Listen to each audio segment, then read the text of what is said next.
السلام عليكم ورحمة الله وبركاته. برادران عزيز موشنا فروختم الحمد لله. گفتی گپا برادر زلاق شده اگر شاید بیا بگیرش. المهم که بعضی برادران میگه که چرا در سن پترزبورگ عکس کرده در شوتوفسکی مترو عکس کردین در مترو لوبلینا عکس نمیکنین.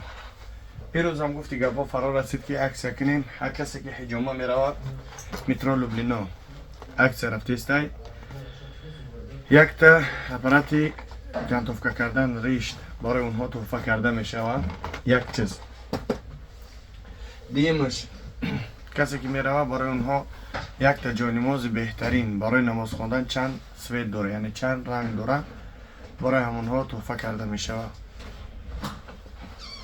یک جای نماز، یک ماشینکای جانتوفکا کردنک و یک تا مسواک، یعنی سه چیز توفه میکنیم برای هر شخصی که طرف مترو لوبلینا انشاءالله که حجامه کنی بروه.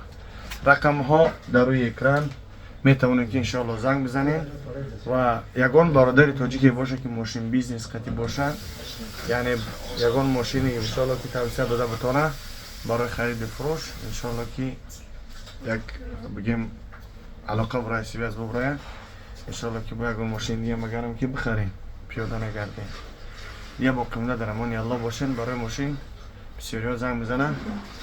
قریب اینه واتساپی من یکنین نجوابم دیگه چون میدم بسیاری میگن چی به جواب نمیگوی یکنین چند قصب شنین خونده های اتو ها